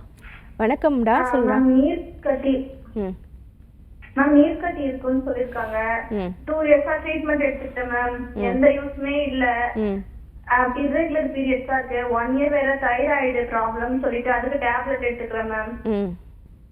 சரி, பீரியட்ஸ் 1 month விட்டு 1 month வருதுங்க மேம். சரி, ஓகே. ஸோ இந்த மாதிரி இர்ரெகுலர் பீரியட்ஸாக இருக்குது. நம்மளுக்கு மாதவிடாய் சுழற்சி ஒரு 28லேருந்து 32 34 நாட்களுக்குள்ளே நம்மளுக்கு ரிப்பீட்டடாக அந்த சைக்கிள் வந்துக்கிட்டே இருக்கணும். நம்மளுக்கு பீரியட்ஸும் ஒரு 3லேருந்து 5 நாட்கள் கண்டிப்பாக நம்மளுக்கு அந்த பிளட் ஃப்ளோ இருக்கணும். ஸோ இது வந்து கம்மியாக இருக்குது, நம்மளுக்கு ஒழுங்காக பீரியட்ஸ் வர மாட்டேங்குது, ஒரு மாதம் வருது, ஒரு மாதம் வர மாட்டேங்குது, 2 மாதம் சேர்த்து வச்சு வருது, இதெல்லாம் நம்மளுக்கு என்ன பண்ணோன்னா நம்ம உடம்பு வெயிட் ஏற ஆரம்பிக்கும். ஸோ வந்து வயிறு உப்புசமாக ஆரம்பிக்கும். நம்மளுக்கு என்ன ஆகும், நிறைய ஸ்ட்ரெஸ் வர ஆரம்பிச்சிடும். நம்மளுக்கு பீரியட்ஸ் வரலனாலே நம்மளுக்கு மூட் ஸ்விங்ஸ், சில நேரம் கோவம் வரும், சில நேரம் அழுக வரும், சில நேரம் வந்து ரொம்ப வந்து இமோஷ்னல் ஆகிடுவோம். ஸோ இந்த மாதிரி நிறைய விஷயங்கள் தொடர்ந்து வரும். இந்த நீர்க்கட்டி வந்து நிறைய பெண்களுக்கு இருக்க தான் செய்யுது. கிட்டத்தட்ட ஒரு 95% இருக்குது. ஆனால் அதனால நம்மளுக்கு எந்த அளவுக்கு பாதிப்பு இருக்குது, நம்மளுக்கு எந்த அளவுக்கு அந்த மாதவிடாய் சுழற்சி ரெகுலராக இருக்குது இல்லை ஃப்ளோ எந்த அளவு இருக்குது அப்படின்றத நம்ம பார்க்கணும். அதே மாதிரி தைராய்டு அப்படின்னும் போது நம்ம கழுத்தில் இருக்கக்கூடிய ஒரு பட்டர்ஃப்ளை கிளாண்ட். ஸோ அப்போ அந்த பட்டர்ஃப்ளை கிளாண்ட் சரியாக சுரக்கலை அப்படின்னும் போது நம்மளுக்கு எல்லா பிரச்சனையும் வந்துடும். அது குட்டியோன்னு ஒரு கிளாண்டு தான். ஆனால் நம்ம தலையிலேருந்து கால் வரைக்கும் எல்லா விஷயத்தையுமே நம்ம ஹார்மோன் எப்படி இருக்கணும், நம்ம ஹாப்பியாக இருக்கணுமா, நம்ம தூங்கணுமா, நம்ம மோஷன் ஃப்ரீயாக போகணுமா, நம்மளோட ஹார்ட்டோட வேல்யூ எப்படி இருக்கணும், ஸோ ஹார்ட் பம்பிங் எப்படி இருக்கணும், கர்ப்பப்பை எப்படி இருக்கணும், எல்லாத்தையுமே அது வந்து மானிட்டர் பண்ணிகிட்டே இருக்கும். ஸோ அப்போ இந்த பிரச்சனை இருக்கும்போது கண்டிப்பாக மருத்துவரை அணுகிறது ரொம்ப ரொம்ப நல்ல விஷயமாக இருக்கணும். ஏன்னா உடம்புல தலையிலேருந்து கால் வரைக்குமே ரொம்ப மன அழுத்தத்தோடு, இப்போ குழந்தையின்மைன்னும் போது ரொம்ப ஒரு சென்சிட்டிவான ஒரு விஷயம், நம்ம ஈஸியாக இமோஷ்னல் ஆகிடுவோம். நெகட்டிவ் கர்மாஸ் நம்ம உடம்புல நிறைய இருக்கும். ஸோ அது எல்லாத்தையுமே பாசிட்டிவாக மாற்றணும். ஸோ நல்ல எண்ணங்கள் நம்ம மனசில் இருக்கணும். ஈஸியாக நம்மளுக்கு குழந்தைகள் வரும் அப்படின்ற மாதிரியான மனசில் நீங்கள் வந்து முதல்ல நினைக்க ஆரம்பிக்கணும். நல்ல பிரார்த்தனை பண்ணுங்கள், நல்லா தூங்குங்க. கண்டிப்பாக ஒரு ஆரோக்கியமான குழந்தைன்றது பாசிபிளானது தான். வரி பண்ண வேணாம். நீங்கள் அருகாமையில் இருக்கக்கூடிய நியரில் இருக்கக்கூடிய நம்ம ஆர்ஜிஆர் மருத்துவமனை அணுகுங்க. நாடி பேலன்சிங் பண்ணிவிட்டு கப்புலாக வந்து கவுன்சிலிங் எடுத்துக்கணும். ஏன்னா வந்து குழந்தைன்னும் போது ஒருத்தரோட பகுதி மட்டும் கிடையாது. ஸோ 2 பேரோட சம பங்கு தான் ஒரு ஆரோக்கியமான குழந்தை. ஸோ அப்போ தாராளமாக 2 பேருமே கப்பல் கவுன்சிலிங் எடுத்துட்டு என்ன பிரச்சனை அப்படின்றத ஆராய்ஞ்சு அதுக்கான கரெக்டான சொல்யூஷன் பண்ணும்போது ஈஸியாக இயற்கை முறையிலே நீங்களும் கன்சீவ் ஆகலாம். நன்றிம்மா கால் பண்ணதுக்கு. நெக்ஸ்ட் காலர் யாருன்னு பார்க்கலாம். வணக்கம், உங்கள் பேர் சொல்லுங்கள். எந்த ஊர்லேருந்து பேசுகிறீங்கம்மா? ஓகே, யாருக்கா கேட்குறீங்க? என்ன வயதுமா அம்மாவுக்கு? சரி, தொடர்ந்து உங்கள் கேள்வியை கேட்கலாமா? கேளுங்க. வணக்கம்மா, சொல்லுங்கம்மா. பதத்தாமரை ப்ராப்ளம் இருக்கு மேம். எவ்வளோ நாளாக இருக்கும்மா? 3 வருஷமா இருக்கு மேம். சரி, ஓகே. அரிப்பு இருக்கா? அரிப்பு இருக்கு மேம். சொரியும் போது வெள்ளை கலர்ல வருது மேம். ஓகே, சரி, ஓகே. எங்கெல்லாம் இருக்குமா? கையில, கால்ல, கழுத்துல மெயினா இருக்கு மேம். சரி, ஓகே. இப்போ நான் சொல்கிறத நல்லா கவனமாக கேளு. இப்போ இந்த படர் தாமரை இருக்குது, கையில் இருக்குது, நம்மளோட காலில் இருக்குது, தொடை இடுக்குகளில் இருக்குது, அக்கிள் கிட்ட இருக்குது. ஸோ இது என்னென்னா நம்மளோட சதையும் தேயக்கூடிய ஒரு இடத்துல நிறைய பேருக்கு வரும். ஸோ இது வந்து சில நேரம் வரும், சில நேரம் போயிடும். திடீர்னு பார்த்தோம் அப்படின்னா வந்து அதிகமாக இருக்கும், திடீர்னு பார்த்தோன்னா அது குறைஞ்சிரும். ஸோ இதுக்கு வந்து கண்டிப்பாக மருத்துவர் பார்த்து எங்கெங்கெல்லாம் இருக்குது, என்ன மாதிரியான ஸ்ப்ரெட் இருக்குது, எவ்வளோ அளவுக்கு இச்சிங் இருக்குது, நம்ம நாடி நிலை எவ்வளோ இருக்குது அப்படின்றத ஃபுல்லாக வந்து ஆராய்ச்சி பண்ணுவாங்க. ஸோ எக்ஸாமின் பண்ணிவிட்டு உங்களுக்கு நாடி பார்த்துட்டு அதுக்கான கரெக்டான மூலிகை மருந்துகள் கொடுப்பாங்க. இப்போ என்ன பண்ணுங்க அப்படின்னா அந்த இடம் வந்து ரொம்ப ஈரமாகவோ இல்லை வந்து ஒரு மாதிரி பிசுபிசுப்பாகவோ இருக்கவே கூடாது. ஸோ வந்து அந்த இடம் ட்ரையாக இருக்கணும். எண்ணெய் குளியல் ரொம்ப ரொம்ப அவசியமானது. உடம்பு ஃபுல்லாக எண்ணெய் போட்டு நம்ம குளிக்கிறது ரொம்ப அவசியமானது. அந்த வறட்சியை நீக்கும். ஸோ வறட்சி போச்சு அப்படின்னாலே நம்ம தோலில் ட்ரைனஸ் இல்லை, வறண்டு போகலை அப்படின்னாலே நம்மளுக்கு அரிப்பு இருக்காது. அரிப்பு இல்லை அப்படின்னாலே நம்மளுக்கு சர்மம் சம்மந்தப்பட்ட பிரச்சனைகள் நம்மளுக்கு வராது. ஸோ அப்போ கண்டிப்பாக நீங்கள் என்ன பண்ணணும், டாக்டர் கன்சல்ட்டிங் எடுத்துக்கணும். நாடி பேலன்ஸ் பண்ணிவிட்டு எங்கெல்லாம் இருக்குது படர்தாமரைன்றதை பார்த்துட்டு அதுக்கான கரெக்டான மூலிகை மருந்துகள் கொடுப்பாங்க. மருந்துகளை கரெக்டாக சரி வர எடுக்கும் போது ஒரு 3 மாதத்துலேயே இயற்கை முறையில் சரியாகும். திரும்பவும் இந்த பிரச்சனை வரவே வராது. காலர் லைனில் இருக்காங்க, யாருன்னு பார்க்கலாம். வணக்கம், உங்கள் பேர் சொல்லுங்கள். என் பேர் அஞ்சலி மேம். எந்த ஊர்லேருந்து பேசுகிறீங்கம்மா? புதுக்கோட்டை மாவட்டத்துலேருந்து கால் பண்ணுறேன். ஓகே, யாருக்கா கேட்குறீங்க? எனக்காக தான் மேம் கேட்கணும். என்ன வயதுமா உங்களுக்கு? 27 வயசு ஆகுது மேம். சரி, உங்கள் கேள்வியை கேட்கலாமா? கேளுங்க. வணக்கம்டா, சொல்லுடா. மேம் எனக்கு வந்து ஒரு 8 மந்த்தாவே லெக்ல வந்து சொரியாசிஸ் மாதிரியே இருக்கு மேம். ஒரு மாதிரி செதில் வருது மேம். இச்சிங் அதிகமா இருக்கு மேம். உடம்புலாம் ஸ்ப்ரெட் ஆயிடுமோன்னு கொஞ்சம் பயமா இருக்கு மேம். சரி, நீ கவலைப்படாத. முதல்ல வந்து இந்த மாதிரி தோல் பிரச்சனை வந்த உடனே இது சொரியாசிஸ் தானா நீங்கள் டாக்டர்கிட்ட கன்ஃபார்ம் பண்ணுங்கள். நீங்கள் பயப்படாதீங்க. ஏன்னா நீங்கள் பயப்படும் போது உங்கள் உடம்புல என்ன ஆகுது, நெகட்டிவ் அதிகமாகுது. ஸோ வந்து நீங்கள் வந்து ஒரு இல்லாத விஷயத்தை கூட உண்டு பண்ணுவோம். ஏன்னா நம்மளோட மனசில் நம்ம என்ன எண்ணங்கள் வைக்கிறோமோ அதுதான் நடக்கும். நம்ம இப்போ போயிட்டே இருப்போம், நம்ம விழுந்துருவோமோ அப்படி நம்ம நடக்கும் போது கண்டிப்பாக நம்ம விழுந்துருவோம். ஸோ உடம்பு தன்னைத்தானே சரி பண்ணுறதுக்கு முதல்ல நம்ம வழி வைக்கணும். அது நிறைய பேர் பண்ணுறதில்ல. உடனே மருந்து வாங்குகிறோம், மாத்திரை போடுறோம், இந்த மாதிரி நிறைய விஷயங்கள் நம்ம பண்ணுறோம். அது தப்பு கிடையாது.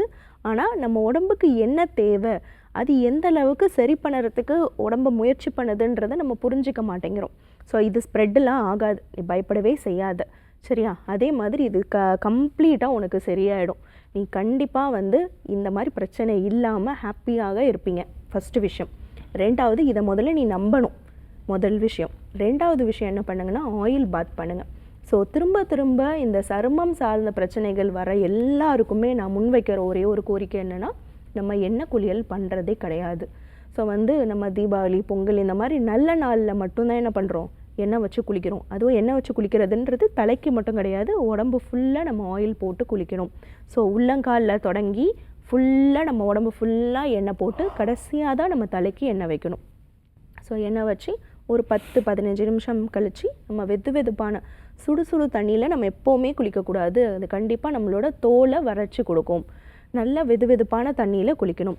எண்ணெய் தேய்ச்சி குளிக்கிறதுக்கு நம்ம என்ன பயன்படுத்தலாம், நல்லெண்ணெய், வேப்ப எண்ணெய், தேங்காய் எண்ணெய், பசு நெய் சுத்தமானது ரொம்ப ரொம்ப நல்லது. நம்மளோட தோல் சூட்டை வந்து குறைக்கும்.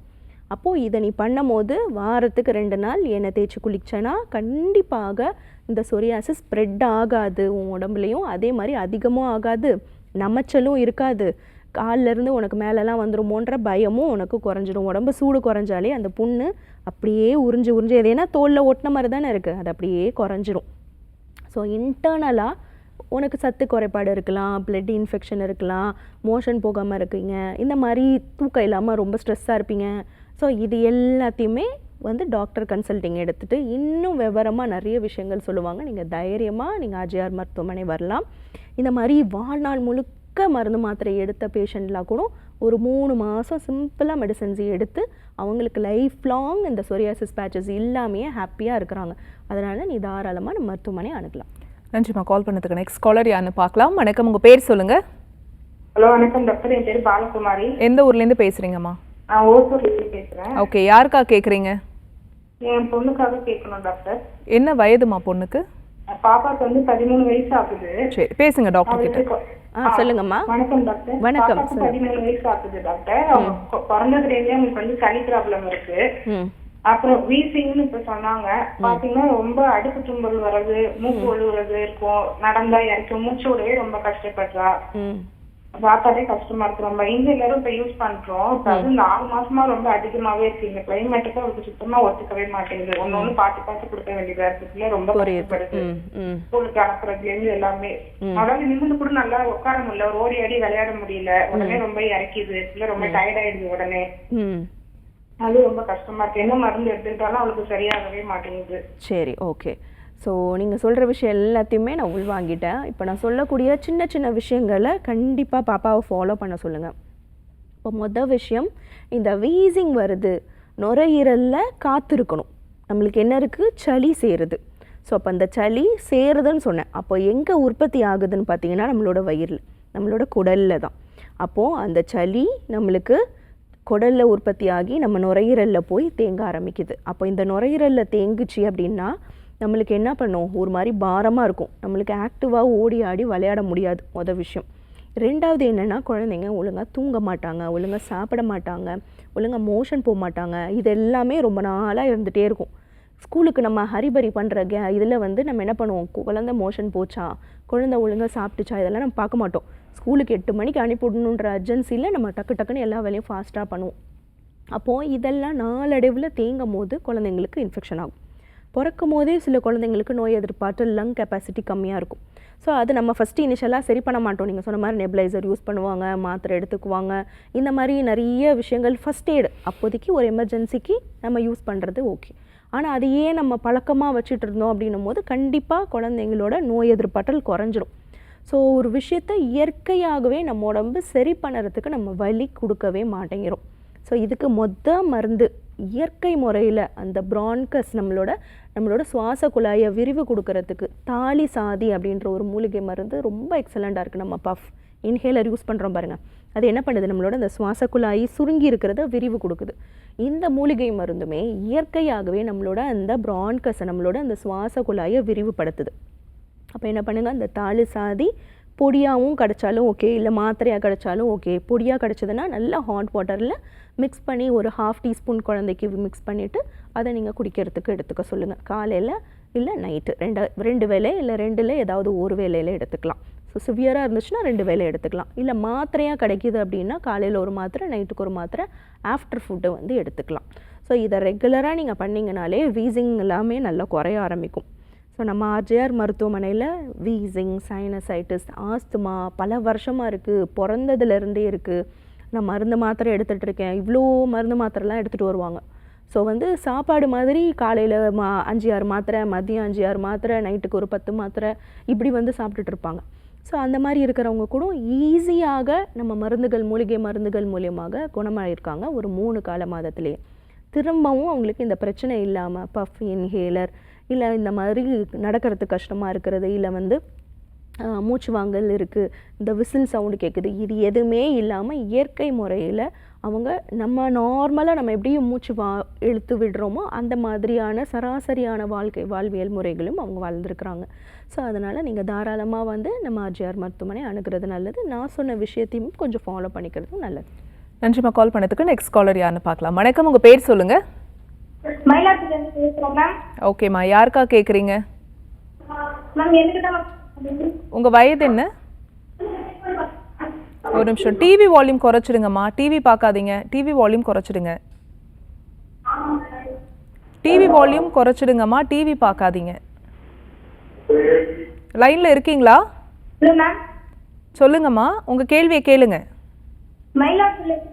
ஓகேம்மா, உங்கள் கேள்வியை கேளுங்க. மேம் எனக்கு டஸ்ட் கேக்குது மேம். நான் வருது ரொம்ப ஒரு மாதிரி வருது, மூச்சோட மாட்டேங்குது, கும்பல் அதிகமா வருது, வேலையாவது சரிடா அப்படியே மாறி அடிக்கிறது. எவ்வளோ நாளாக இருக்குடாமா? ஒரு மாசம் இருக்குது. சரி, ஓகே, சரி, புரியுது. ஸோ இப்போது நம்ம வீட்டில் இருக்கிறோன்னும் போதே அது கஷ்டம் தான். இந்த மாதிரி நம்மளுக்கு டஸ்ட் அலர்ஜி வருது, தும்மல் வருது, சளி பிடிக்குது, மூக்கடைச்சிக்குது. நம்ம இப்போ வேலைக்கெல்லாம் போகும்போது பாரு, இன்னும் நம்மளுக்கு அது கஷ்டமாக இருக்கும். நம்ம வேலையும் கான்சென்ட்ரேட் பண்ண முடியாது, நம்ம உடம்பும் சரியில்லாமல் இருக்குது. நம்ம ரொட்டீனாக அதை பண்ணும் போது இன்னும் நம்ம உடம்பு என்ன ஆகும், ரொம்ப வீக் ஆக ஆரம்பிச்சிடும். ஸோ வரியே பண்ணாதீங்க. நான் சொல்லக்கூடிய சின்ன சின்ன விஷயங்கள் கொஞ்சம் ஃபாலோ பண்ணிக்கோங்க. வெத்தலை இருக்குல்ல, கருப்பு வெத்தலை, ஸோ அதில் வந்து நல்ல பெருசாக காரமாக இருக்கும். அந்த பேர் கம்மார் வெத்தலை சொல்லுவாங்க. ஸோ நார்மல் வெத்தலையை விட இது கொஞ்சம் பெருசாக இருக்கும். ஸோ அதில் ஒரு 3-4 மிளகு வச்சு நல்லா முடிஞ்சு நல்லா மெண்டு சாப்பிடணும். ஸோ மிளகு ரெகுலராக நீங்கள் எடுத்துக்கணும். காலையில் ஒரு 3 மிளகு, மதியம் ஒரு 3 மிளகு, நைட்டு ஒரு 3 மிளகு. என்ன பண்ணுங்கன்னா, மிளகை சும்மா அப்படி வாயில் போட்டு அப்படி வாயில் ஒதுக்கி வச்சுக்கோங்க. நம்ம எச்சிலோட கலந்து கொஞ்சம் கொஞ்சமாக கடிக்கும் போது அந்த காரத்தன்மை நம்ம தொண்டையில் படும் பாருங்கள், அது நல்லாவே அந்த சளியை வந்து நம்மளுக்கு இழக்கி கொண்டு வர ஆரம்பிக்கும். ஸோ வந்து ஒரு பழமொழியே இருக்குது, 5 மிளகு இருந்தால் எதிரி வீட்டில் கூட நம்ம சாப்பிட்றலான்னு. அப்போது எந்த அளவுக்கு நம்ம உடம்புல இருக்கக்கூடிய நச்சுத்தன்மையை இந்த மிளகு வெளியேற்றுதுன்னு பார்த்துக்கோங்க. ஸோ மிளகு வயிறு புண்ணுமே ஆற்றும், நம்ம உடம்பை வலுவாக்கும், நம்ம உடம்புல இருக்கக்கூடிய தேவையில்லாத நச்சுக்களை வெளியே கொட்ட ஆரம்பிக்குது. அப்போது மிளகு, வெத்தலை தினசரி வந்து நைட்டு எடுத்துக்கோங்க. அடுத்த நாள் காலையில் மோஷன் நல்லா ஃப்ரீயாக போகும். இப்போது நம்ம சொல்லுவோம் இல்லையா, குழந்தைங்களுக்குலாம் வந்து சளி வந்து மோஷனில் போகுது அப்படின்னு சொல்லுவோம்ல. குழந்தைங்களுக்கு மட்டும் கிடையாது, நம்மளுக்கு மோஷனில் நல்ல சளி வெளியே போகுது, நல்ல வாய் மூலயமா நம்மளுக்கு சளி வெளியே வருது அப்படின்னும் போது நம்மளுக்கு என்ன ஆகும், அந்த சளி தொந்தரவெல்லாம் குறைஞ்சி இந்த டஸ்ட் அலர்ஜி சிம்டம்ஸ் எல்லாமே குறைஞ்சிரும், ரத்தத்தில் இந்த இன்ஃபெக்ஷன் குறைஞ்சிரும், எல்லாமே சரியாக ஆரம்பிச்சிடும். கவலைப்படாதீங்க. நீங்கள் இதோடு சேர்த்து கண்டிப்பாக மருத்துவரோட ஆலோசனை கேட்டுக்கோங்க. சின்ன சின்ன மூலிகை மருந்துகள் சொல்லுவாங்க டாக்டர், அதை எடுக்கும் போது ஒரு 3 மாசத்துல நல்ல ஒரு ரிசல்ட் கொடுக்கும். காலர் லைன்ல இருக்காங்க, யாருன்னு பார்க்கலாம். வணக்கம், உங்க பேர் சொல்லுங்க. பவித்ரா மேம். எந்த ஊர்ல இருந்து பேசுறீங்கம்மா? கரூர் மேம் பேசுறோம். ஓகே, யாருக்கா கேக்குறீங்க? எனக்காக மேம் பேசுறோம். உங்க வயது என்னம்மா? 32 வயசு. சரி, தொடர்ந்து உங்க கேள்வியை கேட்கலாமா? கேளுங்க. வணக்கம்டா, சொல்றா. ஃபைப்ராய்ட் ப்ராப்ளம்காக பேசணும் மேம். சரிடா. மந்த்லி கண்டினியூவா பீரியட்ஸ் வருது, ஆனா 8 to 10 டேஸ் வரையும் வருது மேம். மேரிடா மேம். செகண்ட் பேபிக்கு ட்ரை பண்ணிட்டு இருக்கோம். ஓகே. அது 2 சென்டிமீட்டர் வரைக்கும் இருக்குன்னு சொல்லிட்டு இருக்காங்க. சரி, ஓகே. நிறைய டாக்டர் ஹாஸ்பிட்டல்ல பார்த்துட்டாங்க, சரியான மாதிரி இல்லை. சரி, ஓகே. ஸோ வரி பண்ண வேண்டாம். விஷயம் நல்லா தெரிஞ்சுக்கோங்க. இந்த ஃபைப்ராய்டு, சாக்லேட் சிஸ்ட்டு, இல்லை ஏதாவது ஒரு வகையான கட்டி நம்ம கர்ப்பப்பையில் இருக்குது அப்படின்னா நம்ம கர்ப்பப்பையில் இருக்கக்கூடிய கழிவுகள் முற்றிலுமாக வெளியே போகலை. அப்போ இந்த ஃபைப்ராய்டு கட்டி இருக்கும் போது இது கேன்சர் கட்டி கிடையாது. ஆனால் நம்ம உடம்பில் பலகீனமாக இருக்குது, நம்ம கர்ப்பப்பை பலகீனமாக இருக்குன்னும் போது தான் நம்மளுக்கு இந்த பிரச்சனைகள்லாம் வரும். இப்போது 2 சென்டிமீட்டர் தான் இருக்குது. இன்னொன்று என்னென்னா, நம்மளுக்கு பீரியட்ஸ் ஃப்ளோ அதிகமாக இருக்கும். நீங்கள் சொன்ன மாதிரி ஒரு மாதம் வருது அப்படின்னாலே நம்மளுக்கு 8 நாள், 9 நாள், 10 நாள், 12 நாள் அப்படி வரும். அப்போ தான் நம்மளுக்கு பீரியட்ஸ் முடிஞ்ச மாதிரி இருக்கும். ஒரு 2 வாரத்தில் நம்மளுக்கு திரும்பவும் பீரியட்ஸ் வந்த மாதிரி இருக்கும். வெரி டயர்ட் ஆகிடுவோம், நம்ம ரொம்ப அசதி ஆகிடுவோம், நம்மளுக்கு ரொம்ப எக்ஸாஸ்ட் ஆகிடும், ஒரு மாதிரி அலர்ச்சி ஆகிடுவோம் நம்ம. ஸோ வரி பண்ண வேண்டாம். நம்ம ஆர்ஜிஆர் மருத்துவமனையில் ஹெர்பல் மெடிசன்ஸ் இதுக்கு இருக்குது. ஸோ நீங்கள் மருந்துகள் எடுக்கும் போது இயற்கை முறையில் அந்த கர்ப்பப்பையில் இருக்கக்கூடிய அந்த அழுக்கு கொஞ்சம் கொஞ்சமாக உங்களுக்கு பீரியட்ஸாக தான் வெளியே வரும், பயப்படவே தேவை கிடையாது. ஸோ பீரியட்ஸில் அந்த கழிவுகள் வெளியே வரும்போது உங்கள் உடம்பு தேர ஆரம்பிக்கும். ரத்தம் நம்மளுக்கு என்ன ஆகும், ரொம்ப அதிகமாக பீரியட்ஸ் போனால் நம்ம ரத்தம் ட்ராப் ஆகிடும், நம்ம அனிமிக் ஆகிடுவோம், சத்து குறைஞ்சிடும்.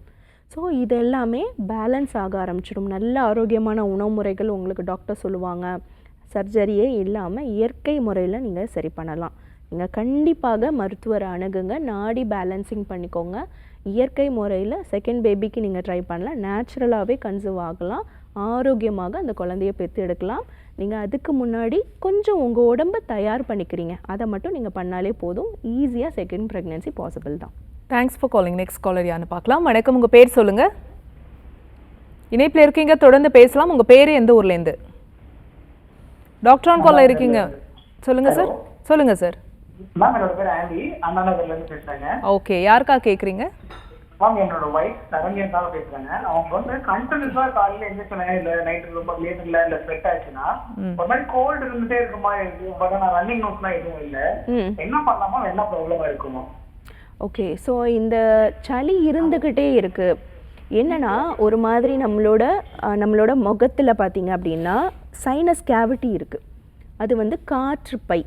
அப்போ அந்த காற்று பையில் நீர் சேரும் போது என்ன ஆகும்னா நம்மளுக்கு ஒரு மாதிரி சளி பிடிச்ச மாதிரி இருக்கும், நம்ம வாய்ஸு சரியாக இருக்காது, ஒரு மாதிரி தொண்டை கரகரன்னு இருக்கும், முகம் ஒரு மாதிரி வீங்கின மாதிரி நம்மளுக்கு இருக்கும், தலை கனமாக இருக்கும். ஸோ என்ன ஆகும்னா அது நீர் தான். ஸோ அது வெளியவும் சில பேருக்கு போகாது. சிலருக்கு என்ன ஆகும் அப்படின்னா ஒரு மாதிரி வலி கொடுக்க ஆரம்பிக்கும், ஒரு எரிச்சல் உணர்வு கொடுக்க ஆரம்பிக்கும். ஸோ இதுக்கு ஸ்டீம் பண்ணுறது, ஆவி பிடிக்கிறது செம்ம ரிசல்ட் நம்மளுக்கு கொடுக்கும். ஸோ அது என்ன பண்ணுங்கன்னா, நல்ல சின்ன வாய் குறுகுன பாட்டாக எடுத்துக்கோங்க, பானையாக எடுத்துக்கோங்க. நல்லா தண்ணி கொதிக்க வச்சுட்டு உள்ள கல் உப்பு போடலாம், இல்லை மஞ்சள் போடலாம், இல்லை துளசி இலை போடலாம், இல்லை கற்பூரவல்லி இலை போடலாம். ஸோ இதில் ஏதாவது ஒன்று போடலாம். இல்லை இதெல்லாம் நான் போட மாட்டேன், எனக்கு வேணான்னா வெறும்னு நல்லா தண்ணி கொதிக்க வச்சுட்டு அந்த நம்ம பெட்ஷீட் போட்டுடுறோம்ல ஆவி பிடிக்கும் போது அந்த பாத்திரத்தை கொஞ்சம் கொஞ்சமாக திறக்கணும். ஸோ இப்போது நீங்கள் கொஞ்சமாக திறக்கும் போது கொஞ்சமான அந்த நீராவி மட்டும்தான் வரும். நம்ம ஃபுல்லாக திறந்துட்டோன்னா நல்ல நீராவி அடிக்கும், நம்ம வேது பிடிக்கவே மாட்டோம். அப்போது கொஞ்சம் கொஞ்சமாக திறக்கும் போது அந்த ஆவி கொஞ்சம் கொஞ்சமாக மேலே வரும். அதை நல்லா நுகரும் போது இந்த இடத்துல இருக்கிற நீர் ஃபுல்லாக இறங்க ஆரம்பிச்சிடும். ஸோ சளி இருந்தாலும் சரி, இன்ஃபெக்ஷன் இருந்தாலும் சரி, அந்த இடத்துல நீர் இருந்தாலும் சரி, கம்ப்ளீட்டாக அது சரியாக ஆரம்பிச்சிடும். ஸோ இதோடு சேர்ந்து உங்களுக்கு திரும்ப திரும்ப ரெக்கரண்ட்டாக இருக்குது அப்படின்னும் போது கண்டிப்பாக மருத்துவரை அணுகி நாடி பேலன்சிங் பண்ணிவிட்டு அதுக்கான மூலிகை மருந்துகள், நம்மளோட நோய் எதிர்ப்பாற்றலை அதிகப்படுத்த முடிய மருந்துகள் எடுக்கும் போது ஒரு 3 மாதத்தில் எந்த ஒரு பக்க விளைவும் இல்லாமல் ஈஸியாக சரியாயிடும். காலர் லைனில் இருக்காங்க, யாருன்னு பார்க்கலாம். வணக்கம், உங்கள் பேர் சொல்லுங்கள். ஹலோ, வணக்கம்மா, உங்க பேரு எந்த ஊர்ல இருந்து? லதா கோயம்புத்தூர். ஓகே, யாருக்கா கேக்குறீங்க? ஹஸ்பண்ட்காக. என்ன வயதுமா அவருக்கு? 43. சரி, தொடர்ந்து உங்க கேள்வியை கேட்கலாமா? கேளுங்க. வணக்கம்மா, சொல்லுமா. நான் ஹஸ்பண்ட்காக கேட்குறேன். 6 இயர்ஸா சோரியாசிஸ் இருக்குது. 6 இயர்ஸா சோரியாசிஸ் இருக்குது. ம். ட்ரீட்மெண்ட் பண்ணா சரியாகுது, மறுபடியும் வந்துருது. சித்தால கொஞ்சம் பார்த்துட்டு இருந்தோம். பார்த்துட்டு இருக்கும்போது எனக்கு ஒரு ஆபரேஷன் மாதிரி இருக்கும் பண்ணதுனால அந்த ட்ரீட்மெண்ட் பண்ணோம். இப்போ உடம்பு ஃபுல்லாக ஆயிடுச்சு மேம். சரி, ஓகே. தலையில இருந்து கால் வரைக்கும் இருக்குங்க மேம். அதான் என்ன பண்ணுங்க. சரி, ஓகே. ஸோ கவலைப்படாதீங்க, ஈஸியாக சொரியாசிஸ் சரி பண்ணலாம். நான் சொன்ன மாதிரி வாழ்நாள் முழுக்க மருந்துகள், மாத்திரைகள், ஆயின்மெண்ட் போட்டுகிட்டே இருக்கணுன்ற அவசியம் கண்டிப்பாக கிடையாது. நம்ம ரத்தம் அசுத்தமாக இருக்குது, இன்ஃபெக்ஷன் இருக்குது, அதை சரி பண்ணணும். நம்ம உடம்பு சூடு இருக்குது, அதை சரி பண்ணணும். நம்மளோட மனநிலை எப்படி இருக்கும், ரொம்ப கவலையாக, ரொம்ப யோசனையாக, ரொம்ப மன அழுத்தத்தோடு இருப்பீங்க, அதை சரி பண்ணணும். இது எல்லாத்தையும் நம்ம சரி பண்ணிட்டானே சொரியாசிஸ் கம்ப்ளீட்டாக சரியாயிடும். ஸோ தலையிலேருந்து கால் வரைக்கும் இருக்குது, எல்லா இடத்துலையும் இருக்குது, அரிப்பு நமைச்சல் இருக்குது, ரொம்ப அதிகமாக சிவில் செதலாக அவங்க நடந்து போனாலே கொட்டுது. நம்ம ஃபுல்லாக கவர் பண்ணிட்டு போகிறோம், கழுத்துக்கு கவர் பண்ணுறோம், கையில் க்ளவுஸ் போடுறோம், என்ன பண்ணியுமே அது சரியாகலை. மறைக்க மட்டும்தான் முடியும், நம்ம குணப்படுத்த முடியாது அப்படின்னு நிறைய மருத்துவர்கள் நிறைய இடத்துல நீங்கள் பார்த்து மன சலிப்பாக தான் இருப்பீங்க. கவலையே பட வேண்டாம். நீங்கள் தாராளமாக நம்ம ஆர்ஜிஆர் மருத்துவமனை அணுகுங்க. நாடி பரிசோதனை செஞ்சுட்டு நாங்கள் கொடுக்கக்கூடிய மூலிகை மருந்துகள் எடுங்க. கண்டிப்பாக ஒரு 3 மாதத்துலேயே கம்ப்ளீட்டான க்யூர் உங்களுக்கு கிடைக்கும். அதோடு சேர்த்து வெளிப்பிரயோகமாக பஞ்சகர்ம சிகிச்சையும் டாக்டர் சொல்லுவாங்க. ஸோ ஒரு 5லேருந்து 8 நாட்கள் டாக்டர் சொல்கிற மாதிரி ட்ரீட்மெண்ட் நீங்கள் எடுத்தீங்க அப்படின்னா கம்ப்ளீட்டாக சரியாயிடும். எந்த சைடு எஃபெக்ட்ஸும் இல்லாமல் திரும்பவும் வாழ்நாள் முழுக்க இந்த பிரச்சனை வராமையும் இருக்கும். தேங்க்ஸ் ஃபார் காலிங்மா. இப்போ நம்ம சொரியாசிஸ்க்கு ட்ரீட்மெண்ட் எடுத்தாலும் கூட இப்போ நம்ம வீட்டிலே ஃபாலோ பண்ணுற மாதிரி ஏதாவது ஒரு மெடிக்கல் டிப் இருந்தால் சொல்லுங்கள் டாக்டர். கண்டிப்பாக சொரியாசிஸ்க்கு நம்ம ட்ரீட்மெண்ட் எடுத்து கம்ப்ளீட்டாக நம்ம சரியானதுக்கப்புறம் சில விஷயங்கள் நம்ம ஃபாலோ பண்ணணும். இப்போ நான் சொன்ன மாதிரி தோல் சார்ந்த பிரச்சனைகளுக்கு எண்ணெய் குளியல் பண்ணவே மாட்டாங்க. அப்போது வாரத்துக்கு 2 நாள், பெண்கள் பொறுத்த வரைக்கும் செவ்வாய் வெள்ளிக்கிழமை எண்ணெய் வச்சு குளிக்கணும். ஆண்கள் பொறுத்த வரைக்கும் புதன் சனிக்கிழமை எண்ணெய் வச்சு குளிக்கணும். எண்ணெய் குளியல் ப்ரொசீஜர் நான் எத்தனை வாட்டி கேட்டாலுமே சர்மம் சார்ந்த பிரச்சனைகளுக்கு சலிக்காமல் சொல்லக்கூடிய பதில், உள்ளங்காலில் இருந்து உடம்பு ஃபுல்லாக போட்டு தலைக்கி வச்சுட்டு ஒரு 10-15 நிமிஷம் கழிச்சிட்டு குளிக்கணும். ஸோ இந்த எண்ணெய் குளியல் பண்ணும் போது நம்மளோட தோல் வறட்சி குறையுது, சருமம் சம்மந்தப்பட்ட பிரச்சனைகள் வரக்கூடிய வாய்ப்புகளை நம்ம குறைக்கிறோம். நம்ம உடம்பு ஆரோக்கியமாகுது, நம்ம உடம்புல எண்ணெய் தன்மை வருது, வறட்சி வரலை. அப்போது இதை எல்லாமே நம்ம பண்ணும்போது எக்ஸ்டர்னலாக நம்ம சரி பண்ணுறோம். கீரைகள், காய்கறி, பழங்கள் தினசரி நம்மளோட உணவில் எடுத்துக்கணும். ஏதாவது ஒரு பழம் தினமும் நம்ம சாப்பிடணும். என்ன பழமாக இருந்தாலும் பரவாயில்ல. நம்மளுக்கு இப்போ ஒரு சீசனுக்கு ஏற்ற மாதிரி பழங்கள் கிடைக்குதா? இப்போ நம்மளுக்கு வெயில் காலத்தில் நல்ல தண்ணி காய்கள் கிடைக்கும், இப்போ நல்ல சதை உள்ள பழங்கள் கிடைக்கும். என்னென்ன சீசனல் ஃப்ரூட்ஸ் நம்மளுக்கு அவைலபிளாக இருக்கோ, கிடைக்குதோ, நம்மளுக்கு மார்க்கெட் போனாலே தெரியும். நம்ம அந்த பழக்கடைக்கிட்ட போனால் அப்போது சீசன் ஃப்ரூட்ஸ் எல்லாமே அப்படியே கொட்டி போட்டு வச்சுருப்பாங்க. அது நம்மளுக்கு சீப்பாகவும் கிடைக்கும். அந்த பழங்கள் தினசரி எடுத்துக்கோங்க. வாழைப்பழம் சாப்பிடுங்க, நல்ல தண்ணி குடிங்க. நம்ம உடம்பு சூடாகிறதுக்கு நம்ம பெருசாலாம் யோசிக்கிறோம், நிறைய ட்ரீட்மெண்ட்ஸ்லாம் யோசிக்கிறோம். ஆனால் சின்ன சின்ன விஷயங்கள் நம்ம கவனிக்க மாட்டேங்கிறோம். ஸோ அப்போ தண்ணி குடிக்கிறது கண்டிப்பாக பண்ணணும். நம்ம உடம்புல இருக்கக்கூடிய மலம் கழிக்காமல், இல்லை நாள்பட மழை கழிவுகள் நம்ம உடம்புல தேங்கும் போது நம்மளுக்கு இந்த பிரச்சனை வரும். இன்னும் சில பேருக்கு இந்த சர்மம் சார்ந்த பிரச்சனை வர்றதுக்கு முக்கியமான காரணம் இந்த டேட்டூலாம் போடுறாங்க பாருங்கள். இந்த டேட்டூ போடுறது, அப்புறம் அந்த லேசருக்கு ஸ்கின்னுக்கு ஏதாவது ஹேர் ரிமூவல் பண்ணுறது, இந்த மாதிரி எக்ஸ்டர்னலாக தோலுக்கு பண்ணுறாங்க பாருங்கள். அதனால கூட சில பேருக்கு ட்ரிக்கர் ஆகி வருது. ஒருத்தர் டேட்டூ போட்டிருக்காங்க ஃபுல்லாக, இங்கே தோள்பட்டை ஃபுல்லாக. ஸோ அது போட்டதுக்கு அப்புறமா தான் அவருக்கு இந்த மாதிரி ஆச்சு அப்படின்னு கூட வந்திருக்காங்க. ஸோ இப்போ இதெல்லாம் என்ன காரணம்? நம்மளுக்கு ஒரு ட்ரிக்கரிங் ஃபேக்டர் வருது. இப்போ நீங்கள் டேட்டூ போடாமல் இருந்த வரைக்கும் உங்களுக்கு எந்த பிரச்சனையுமே இல்லை. அது ஹைஜீனிக்காக இருக்கா இல்லையான்றதை நம்ம பார்க்குறது இல்லை. ஸோ டேட்டூ போடுறது தப்பு இல்லை, ஆனால் அது என்ன மாதிரி நம்ம பண்ணுறோம், அது ஹைஜீனிக்காக, அது கரெக்டாக பண்ணுறோமான்றது ரொம்ப முக்கியமானது. இப்போ அவஸ்தைன்றது அவங்களுக்கு தானே. ஸோ அப்போ அந்த சொரியாசிஸ் பேச்சஸ் வந்தோன்னா அவங்களுக்கு ரொம்ப அவங்களோட செல்ஃப் கான்ஃபிடென்ஸ் குறைய ஆரம்பிச்சிடுது. ஸோ அப்போ இந்த மாதிரி விஷயங்கள் எல்லாமே கண்டிப்பாக நம்ம சரி பண்ணணும். இதெல்லாமே பார்க்கும்போது லைஃப் லாங் நம்மளுக்கு சொரியாசிஸ் வரவே வராது. நம்ம மூலிகை மருந்துகள் கொடுக்கும்போது 200% ஷுவர் ஹிட் அவங்களுக்கு திரும்ப ரெக்கரண்ட் வரதோ இல்லை இந்த மாதிரி எந்த பிரச்சனையுமே வரவே வராது. ஆனால் வாழ்வியல் முறைகளை திரும்ப கண்டிப்பாக கரெக்டாக ஃபாலோ பண்ணுறது ரொம்ப அவசியமானது. Okay, super doctor. இப்போது சொரியாசிஸ் அப்படின்னு எடுத்துக்கும் போது இப்போ நம்ம ட்ரீட்மெண்ட் எடுத்ததுக்கப்புறமா அது க்யூர் ஆயிடுச்சு அப்படிங்கிறது வந்து என்னென்ன சிம்டம்ஸ் வச்சு தெரிஞ்சுக்க முடியும்? மொதல் விஷயம், நம்ம உடம்பு டீடாக்ஸ் ஆகும்போது நம்ம உடம்புல இருக்கக்கூடிய தேவையில்லாத கழிவுகள் குப்பைகள் வெளியே போகும்போது நம்மளுக்கு வெயிட் லாஸ் ஆகும், கிராஜுவல் வெயிட் லாஸ். ஸோ இப்போ வந்து ஒபீஸாக இருப்பாங்க, ரொம்ப அதிகப்படியான உடல் பருமனில் இருப்பாங்க, அவங்களுக்கு நல்லா அப்படி படிப்படியாக வெயிட் குறைய ஆரம்பிக்கும். நம்மளோட உடம்பு சூடாக இருக்குது. அவங்க சொல்லுவாங்க அந்த சொரியாசிஸ் இருக்கிறவங்க எனக்கு வந்து உடல் சூடு அப்படியே எரியுது, எனக்கு எரிச்சல் இருக்குது அப்படின்னுவாங்க. அப்போ அந்த எரிச்சல் வந்து அவங்களுக்கு குறைய ஆரம்பிக்கும். ரெண்டாவது, அவங்களோட ஸ்கின் வந்து ஷைனிங் ஆக ஆரம்பிக்கும். அந்த ஸ்கின் பேச்சஸ் நான் சொன்ன மாதிரி தோலில் ஒட்டி இருக்கிறது தான், அந்த ஒட்டி இருக்கிறது உறிஞ்சி வந்துருச்சுனாலே நம்மளோட நார்மல் ஸ்கின் ஆக ஆரம்பிச்சிடும். அந்த தோல் வந்து ஒரு பளபளப்போட அந்த வறட்சியோடு இல்லாமல் ஒரு லைவ்லியாக இருக்கும். ஸோ நல்ல எண்ணங்கள், நல்ல மனசோட, நல்ல சிரிப்போட அவங்களோட ஆளே மாறிடுவாங்க. ஸோ அவங்களுக்கே தெரியும் நம்ம வந்து வேறு மாதிரி இருக்கேன். ஏன்னா வந்து அவங்க அந்த ஸ்கின் பிரச்சனைனால வெளியில் பார்க்குறது, ஆளுங்களை பார்க்குறது, சிரித்து பேசுகிறது, இந்த மாதிரியான நிறைய விஷயங்கள்லாம் வந்து ஒரு கேப் விட்டுருக்கும். ஸோ அப்போ அது எல்லாமே மாற ஆரம்பிக்கும். அதே மாதிரி வெயில் படணும் நம்ம உடம்புல. காலை வெயில் இல்லை சாயந்தரம் வெயில். சாயந்தரம் ஒரு 5 மணி போல் பார்த்திங்கன்னா நம்மளுக்கு ரொம்ப சுல்லுன்னெலாம் எரிக்காது, ரொம்ப அப்படியே ஒரு மாதிரி ஆரஞ்சு கலரில் அழகாக இருக்கும் அந்த வெயில். அந்த தோலில் நம்ம அந்த வெயில் படணும். ஸோ அந்த சத்துமே நம்மளுக்கு கிடைக்கணும். இந்த மாதிரி விஷயங்கள்லாம் நம்ம ஃபாலோ பண்ணும் போது நம்ம ஸ்கின் ரொம்ப ஆக்டிவாக இருக்கும், நம்ம ஸ்கின் நார்மலாக ப்ரீத் ஆகும். அதே மாதிரி இந்த க்ரீம் போடுறது, அப்புறம் லேசர் பண்ணுறது, ஸ்கின்னுக்கு ரொம்ப வந்து நம்ம ஸ்கின்னை வெளிப்பிரயோகமாக தேய்ச்சி இது பண்ணக்கூடிய, அதை அழிக்கக்கூடிய, அந்த செல்ஸை அழிக்கக்கூடிய சொரியாசிஸ் பேசஸ் மாதிரி ட்ரிகர் பண்ணக்கூடிய விஷயங்கள் கண்டிப்பாக பண்ணாதீங்க. ஸோ இயற்கையாகவே எந்த ஒரு விஷயம் இருந்தாலுமே அது அழகு தான். ஸோ அதை அப்படியே நம்ம விட்டுடுறது நல்லது. Okay doctor, super.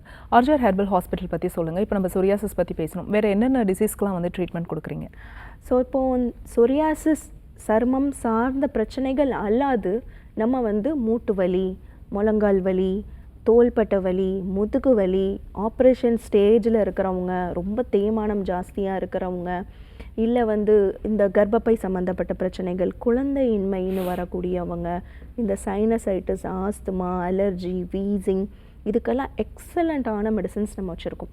ஸோ இயற்கை முறையில் இயற்கையோடு ஒன்றி சில விஷயங்கள் நம்ம பண்ணும் போது நேச்சுரலாகவே சர்ஜரியே இல்லாமல் ஆப்ரேஷன்ற ஒரு விஷயத்தை நம்ம யோசிக்காமையே இயற்கை முறையில் நம்மளால் மாற முடியும். ஓகே. ஸோ இயற்கையோடு நம்ம ஒன்றி போகும்போது எந்த ஒரு பக்க விளைவும் இல்லாமல் நம்ம மருந்துகள் மாத்திரைகள் எடுக்காமல் வாழ்நாள் முழுக்க ஆரோக்கியமாக சர்மம் சார்ந்த பிரச்சனைகள், வலி சார்ந்த பிரச்சனைகள், இல்லை தோல் சம்மந்தப்பட்ட பிரச்சனைகள், இந்த சளி தொந்தரவு, இல்லை குழந்தையின்மை, வயது வரம்பு இல்லாமல் நம்ம 3 மாதத்துலேருந்து 50, 60, 100 வயது வரைக்கும் உள்ள பெரியவங்க வரைக்கும் நம்ம மருந்துகள் கொடுத்துட்ருக்கோம். எதுவுமே சைடு எஃபெக்ட்ஸ் இல்லாமல் நம்மளுக்கு உடம்பில் வேலை செஞ்சு இயற்கையோடு ஒன்றி இயற்கையோடு வாழும் போது கண்டிப்பாக ஒரு நிரந்தரமான ஒரு தீர்வு கொடுக்க முடியும். Okay, super. இப்போ எக்ஸ்டர்னல் தெரப்பீஸ் பற்றி சொல்லுங்கள். இந்த வர்ம சிகிச்சை, பஞ்சகர்மா சிகிச்சைலாம் என்னென்ன விஷயத்துக்கு அது ஹெல்ப்ஃபுல்லாக இருக்குது? இப்போது இந்த சர்மம் சார்ந்த பிரச்சனைகளுக்கு நம்ம வந்து என்ன பண்ணுறோம், ஃபுல் பாடி ஸ்டீமிங் கொடுக்குறோம். அதே மாதிரி பஞ்சகர்ம சிகிச்சை, உடம்புல வலி இருக்கும். இப்போது சொரியாசிஸ் இருக்கிறவங்களுக்கு ஆர்த்ரைட்டிஸும் வரும். இப்போ இந்த சொரியாசிஸ் இருக்கிறவங்களுக்கு என்ன ஆகுது, குட்டி குட்டி ஜாயின்ஸில் வந்து வீக்கமாகி ஸ்டிஃப் ஆகும். அது ஒரு வகையான சொரியாசிஸ், சொரியாட்டிக் ஆர்த்ரைட்டிஸ்னுவாங்க. அந்த பேச்சஸும் இருக்கும் அவங்களுக்கு, வாத நீரும் வந்து அந்த கெட்ட நீருமே உடம்புல தேங்க ஆரம்பிக்கும், அதுவுமே வலி கொடுக்கும். ஸோ அதுக்கு பஞ்சகர்ம சிகிச்சை பண்ணுறோம், வர்மா பண்ணுறோம், ஒற்றடம் பண்ணுறோம், நீராவி குளியல். இப்போ மூட்டு வலி பேஷண்ட்டுக்கு வஸ்தி முறைகள் நம்ம பண்ணுறோம். ஸோ இப்போது ஜானு வஸ்தி, கிரீவ வஸ்தி, இந்த மாதிரி நிறைய சிகிச்சை முறைகள் நம்ம கொடுத்துட்ருக்கோம். ஸோ கஷாயம் நம்ம போட்டு நம்ம இனிமா கொடுக்குறோம். நம்ம கோலன் கிளென்சிங் பண்ணுறோம். குடல் சுத்தி முக்கியமாக வரக்கூடிய எல்லா பேஷண்ட்டுக்கும் நம்ம குடல் சுத்தி பண்ணிவிட்டு நம்ம மருந்துகள் உள்ளுக்கும் வெளிப்பிரயோகமாக கொடுக்கும்போது அருமையான ஒரு ரிசல்ட்ஸ் கொடுக்க ஆரம்பிக்குது. Thank you so much doctor. இன்றைக்கி டாக்டர் ஆன் காலில் சொரியாசிஸ்க்கான ஒரு நல்ல விளக்கம் கொடுத்தீங்க. நேர்கள் கேட்ட ஆரோக்கியம் சார்ந்த கேள்விகளுக்கும் பொறுமையாக பதில் சொன்னீங்க. மிக்க நன்றி. நேர்களை இன்றைக்கி டாக்டர் ஆன் கால் உங்களுக்கு ரொம்ப யூஸ்ஃபுல்லாக இருந்திருக்கும் நம்புறோம். இதே மாதிரி இன்னொரு ஹெல்தியான எபிசோடில் நாங்கள் வந்து உங்களை சந்திக்கிறோம். அது வரைக்கும் நன்றி, வணக்கம்.